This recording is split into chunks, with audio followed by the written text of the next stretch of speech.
La agenda económica PM de este jueves muestra cómo siguen las inversiones muy grandes en el desarrollo de data centers en nuestro país. ¿Recuerdan lo que anunció Amazon Web Services, también Google? Bueno, ahora la gigante brasileña Ascenty anunció que invertirá más de $1.000 millones y de hecho ya partió con la inauguración de estos centros, tal como lo muestra Pilar Gutiérrez.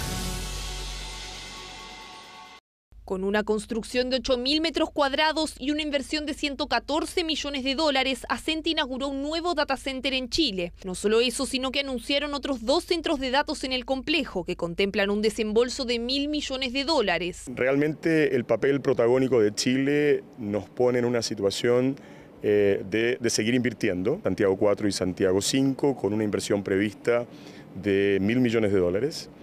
Que deberían entrar en operación entre los años 2027 y 2028. Para todos los efectos, es importante en su posición geográfica, desde el punto de vista de su matriz energética, 100% con energías renovables, y ha dado en los últimos años pasos concretos sobre la digitalización. Una inauguración que se suma al auge que esta industria está teniendo en Chile, y es que los data centers son la infraestructura habilitante para el desarrollo de las nuevas tecnologías, el uso de datos e inteligencia artificial. Al cierre del primer semestre, según un informe de GPS Property, Chile es el segundo país de la región con más capacidad instalada, luego de Brasil. El gran potencial que tenemos como país al ser un hub digital, en donde por más de 2 décadas hemos tenido una fuerte inversión local y extranjera y también público-privada que nos ha permitido tener una capilaridad y un nivel de infraestructura del más alto nivel. Eso nos hace ser una plataforma regional tremendamente potente, lo cual atrae y nos visibiliza en poder gestar y seguir desarrollando sostenidamente esta industria de data center. Ascenty se suma a otros gigantes que han elegido Chile para desarrollar sus proyectos. En junio, Microsoft inauguró su primera región de data centers en el país, donde contemplan una inversión de $3.300 millones, muy cerca del desembolso más grande que es de Amazon Web Services, $4.000 millones durante los próximos 15 años. Nosotros ya comenzamos la construcción de estas zonas de disponibilidad de esta región y esperamos que en la segunda mitad del año 2026 esta región ya entre en plena operación con estas 3 zonas de disponibilidad. Desde el gobierno también han tomado iniciativas para potenciar el desarrollo de este sector en Chile. Así crearon el Plan Nacional de Data Centers al 2030, con medidas que promuevan el crecimiento de la industria y fortaleciendo la investigación y desarrollo en el país. Eso sí, la industria no está exenta de desafíos. La permisología es uno de ellos. Un caso emblemático es el de Google, que luego de 4 años de complicaciones con el servicio de evaluación ambiental, en septiembre del año pasado desistió de instalar un centro de datos en Cerrillos, que contemplaba una inversión de $200 millones. Centros de datos, tremenda oposición. Hubo uno de Google en Cerrillo, se votó. El de Huichuraba está detenido, está no avanzando, tiene reclamaciones, porque son nuevos. Entonces ahí es donde el tema ambiental es muy importante. Enormes oportunidades, por ejemplo, en ser un centro de data centers. Tenemos enormes oportunidades en hidrógeno verde, pero para eso necesitamos básicamente un Estado que facilite la ejecución de esos proyectos, que se la juegue, que sea un poco más audaz y que no solamente ponga estas trabas. Temas de los que también tendrá que hacerse cargo la próxima administración para que la industria pueda alcanzar su máximo potencial. Como vemos, los recursos de multinacionales siguen llegando acá. Seguimos hablando de inversiones porque si hay algo en lo que todos los comandos de las candidaturas presidenciales concuerdan es que hay que seguir reduciendo la permisología que no es necesaria. Recordemos que ya se aprobó un proyecto de ley que reduce los permisos sectoriales, pero como vemos en la nota de Natalia Muñoz, quien llegue a la moneda en marzo pretende seguir haciéndolo. Más de 1.300 kilómetros, capacidad de 3.000 megawatts y una inversión inicial de casi $1.500 millones. Hablamos del megaproyecto Kimal-Lo Aguirre, clave para la estabilidad energética y que necesita aprobar casi 5.000 permisos para concretarse. En la medida que esto lo hagamos rápido, es que va ahora, de esas 5.000, va a haber por lo menos 800 que van a pasar a declaración jurada. Piensen en el impacto que va a tener para Kimal, pero además piensen en el impacto que va a tener para la DGA. Si son 800 menos autorizaciones que tienen que ver su funcionario. Entonces, solo ese efecto, además de la tramitación paralela, muchas otras cosas que cambian, va a tener, por supuesto, un impacto muy relevante. Kimallo Aguirre es un ejemplo de la reducción de los tiempos por la nueva ley de permisos sectoriales. Si todo avanza de forma favorable por ser un proyecto de infraestructura y necesidad crítica, la baja sería cerca del 50%, pero se debe implementar la normativa y continuar avanzando. Lo concuerdan los equipos económicos de los candidatos de oposición, pero con aprensiones. Es un buen proyecto porque es una política de Estado. El proyecto avanza sobre el esfuerzo que han hecho distintos gobiernos para hacerse cargo de la permisología, pero, como lo vimos, la efectividad de este proyecto se la va a jugar en los reglamentos que se tengan que dictar, en particular para definir el nivel de riesgo de los permisos. Quiero llamar la atención sobre este proyecto porque por ejemplo, el ejemplo típico que se da de la DOH, o los permisos de grandes obras de riego, que se demoran 8 veces más, pero el reglamento dice que se tienen que demorar menos. Entonces ahora vamos a hacer un nuevo reglamento que va a decir, y si no se cumplen, ¿qué vamos a hacer? Un reglamento para que se cumpla el reglamento. Por el oficialismo también se coincide en avanzar, pero con foco en materia medioambiental. El equilibrio entre regulación e inversión no es siempre un tema de interés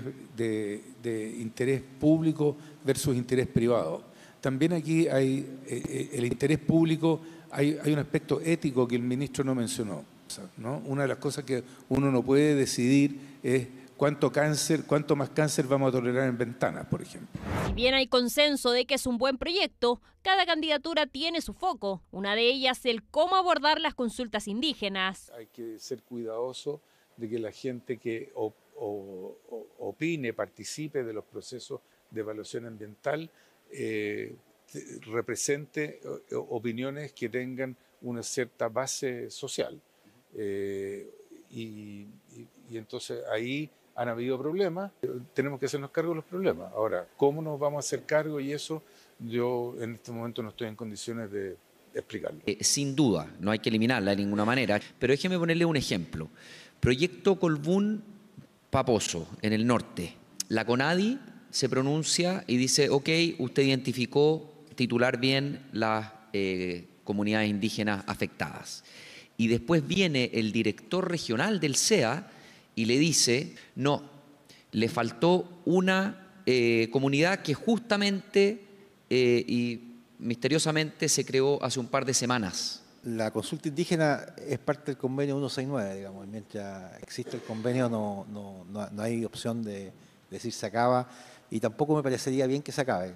Ahora, lo que ha ocurrido, y el ejemplo que da Juan José es muy ilustrativo, es que el Congreso ha ido aprobando nuevas etnias. Nudos que se tendrán que ir destrabando. Con la primera piedra de permisos sectoriales, la legislación queda abierta a la implementación y modificaciones a la reforma al sistema de evaluación de impacto ambiental, normativa que está en el Congreso. Cambiamos de tema y hablamos del presupuesto de 2026, porque el Consejo Fiscal Autónomo sigue con sus advertencias. De hecho, para que se cumplan con los balances estructurales prometidos, recomendó al gobierno seguir con los ajustes de gasto. Este es el nuevo informe que analizamos a continuación. Según el organismo, para alcanzar la proyección de los ingresos fiscales de este año, la recaudación del segundo semestre debe superar en 8,2% lo que ya se acumuló en el primero. Sin embargo, en los últimos 10 años, la mediana de los ingresos fiscales de los segundos semestres ha sido 1,7% inferior a lo recaudado en las primeras mitades de cada año. Según lo que ha visto el CFA, los ingresos de 2025 podrían ser entre 0,3 y hasta 1 punto del PIB menores a lo que ha proyectado la Dirección de Presupuesto. 1 punto de PIB es mucho, 3.000 millones de dólares. Sigue lo que comunica el Consejo Fiscal Autónomo. En su último informe de finanzas públicas, la Dirección de Presupuestos presenta cifras considerando lo que se llama acciones correctivas. Estos son medidas legislativas que tendrían efecto de menor gasto, lo que para el Consejo es un riesgo, ya que si no se materializan, se posterguen o se modifiquen durante su discusión en el Congreso, obviamente hace que ingresen menos recursos al fisco de lo que se estima. Por eso, el organismo plantea que las cifras deben presentarse sin considerar estas correcciones que dependen de la voluntad legislativa, no solo del gobierno. Finalmente vemos el último mensaje. Por todo esto, el CFA, que es el Consejo Fiscal Autónomo, recomienda a la Dirección de Presupuestos evaluar nuevas acciones correctivas administrativas, que como lo ven entre paréntesis, solo dependen del Ejecutivo, para así cumplir la meta fiscal para 2025 y también suavizar el ajuste fiscal de 2026. Es algo que le hemos contado acá, que las recomendaciones son que ni siquiera crezca, sino que se baje el gasto fiscal para el próximo año. Por eso recomienda hacer una revisión más exhaustiva del gasto público. Hacemos la pausa en Agenda Económica y al regreso conocemos los detalles de otra inversión que se conoció esta semana. 135 millones de dólares invertirá Mercado Libre en un nuevo centro de distribución. Ya volvemos.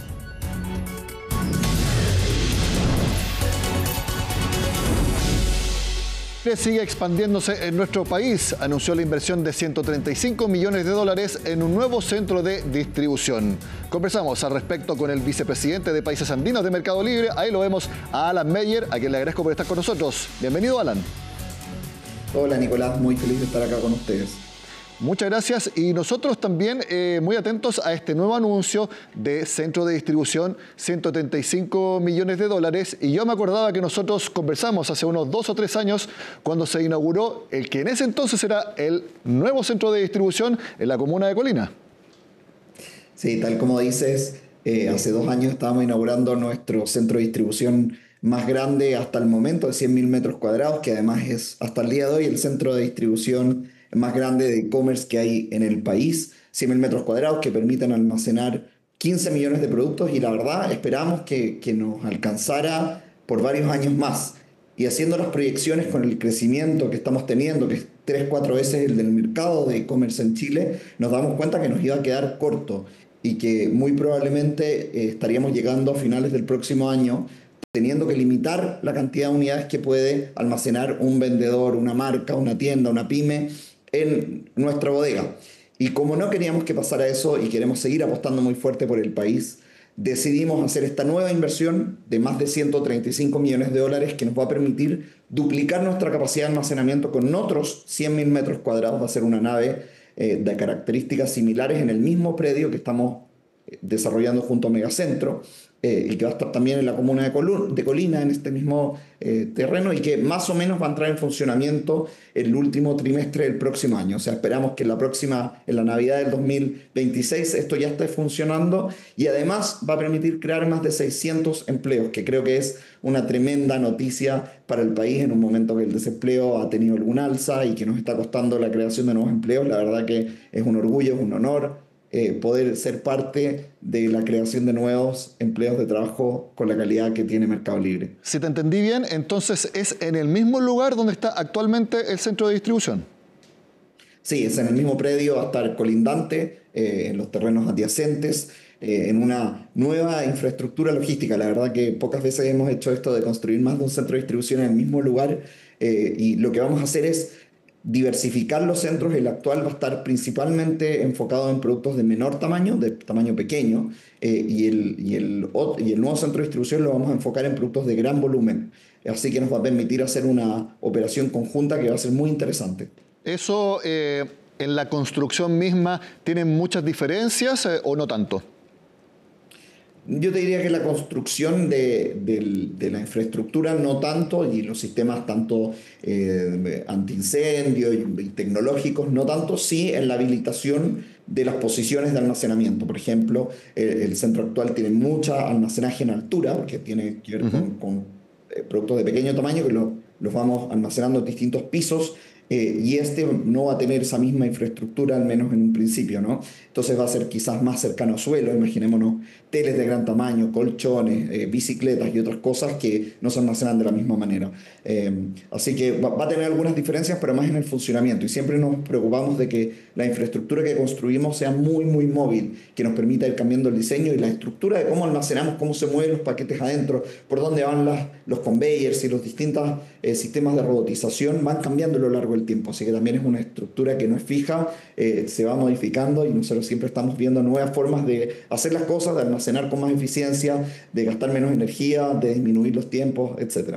El hecho de que sea la misma empresa, prácticamente el mismo terreno, prácticamente también el mismo tipo de construcción, hace que los permisos para poder hacerlo sean muy sencillos de conseguir.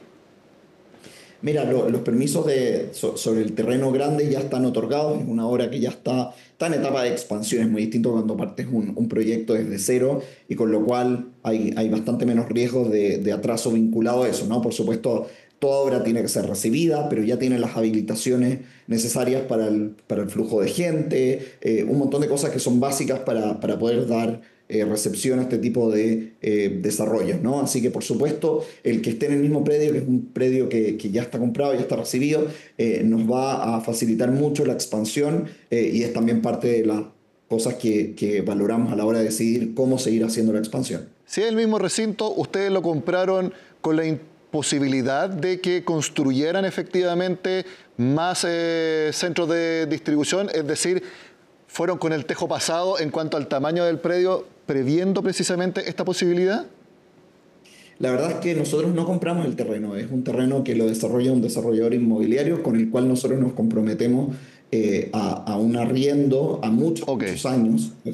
Entonces es un modelo un poco distinto, se crea una nave hecha para nosotros, que se llama un Build to Suit, un modelo de infraestructura hecha exactamente bajo nuestros requerimientos técnicos, que hay una parte que es la carcasa afuera, que la desarrolla el desarrollador, las tierras y otras cosas, y nosotros hacemos la habilitación y todo lo que va dentro de esa nave, ¿no?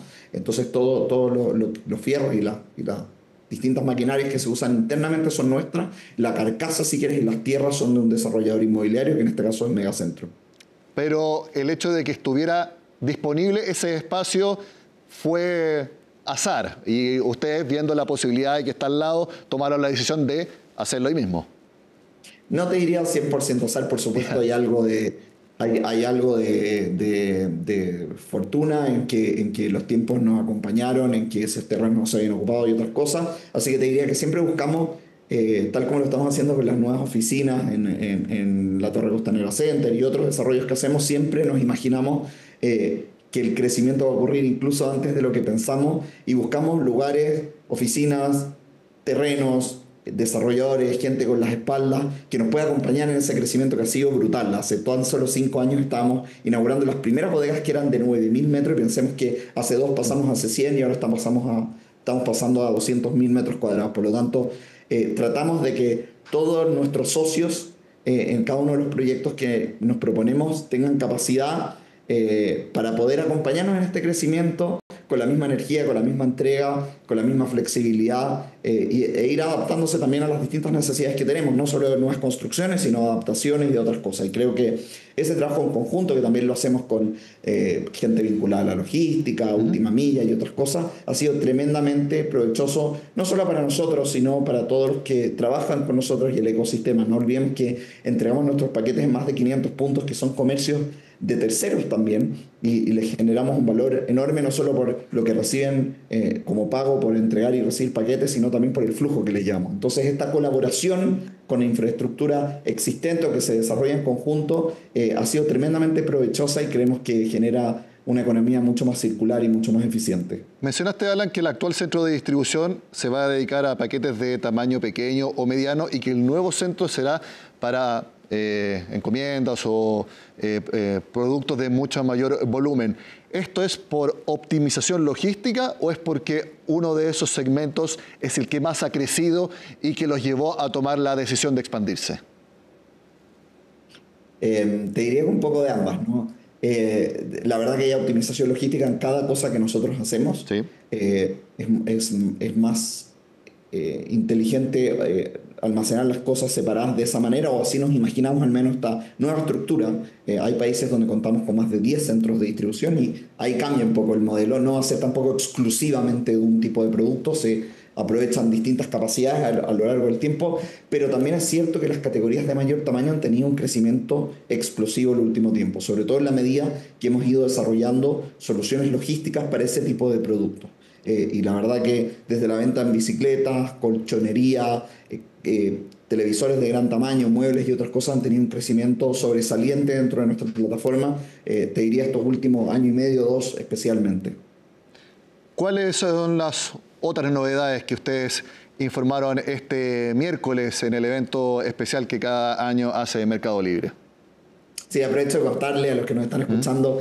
Ayer, y por eso estoy todavía con algo de la voz golpeada, tuvimos un encuentro que se llama la Mercado Libre Experience en su versión 2025, segunda vez que la hacemos. Es el evento de e-commerce más grande de la región y en nuestro país estuvimos con más de 5.000 emprendedores, pymes, marcas que venden en Mercado Libre y que van a profesionalizar, a perfeccionar, a aprender nuevas herramientas de inteligencia artificial hasta manejo logístico. Y en ese contexto estuvimos haciendo el anuncio en esta nueva inversión de más de $135 millones para la construcción del segundo centro de distribución de 6.000 metros en Colina, pero también hablamos de la expansión hacia Concepción, donde vamos a tener un pequeño centro de almacenaje que nos va a permitir que los productos que más se venden, los que más rotan, estén almacenados en Concepción en una operación conjunta con nuestra bodega en Santiago, que va a permitir que muchos productos, los más requeridos por nuestros compradores, puedan llegar durante el mismo día a Concepción y alrededores. Y eso no solo es seguir apostando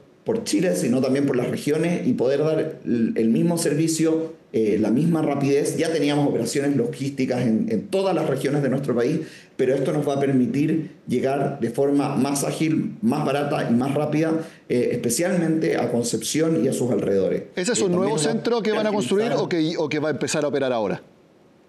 Esto es también una ampliación dentro de una operación que ya tenemos en Concepción, que tenemos aproximadamente 4.000 metros cuadrados, y vamos a utilizar una parte para esta primera etapa de almacenaje y distribución en Concepción. Así que no va a haber una nave nueva, sino una utilización mayor de la que tenemos enfocada en el almacenaje y distribución. Y si nos acompañan también los compradores y los usuarios de Concepción, espero poder estar dando noticias todavía más ambiciosas pronto. Pero vamos a ver cómo está la recepción y también cuántos vendedores locales se generan que quieran aprovechar esto para entregar todavía más rápido sus productos. Alan Meyer, vicepresidente de Países Andinos de Mercado Libre, como siempre, gracias por la gentileza de estar con nosotros en Agenda Económica. Que estén muy bien. Gracias, Nicolás. Que estén muy bien. Con esta importante inversión de Mercado Libre, que se suma a la que les mostramos también en el programa de los data centers, terminamos la Agenda Económica PM de este jueves. Sigan acá, en CNN Chile.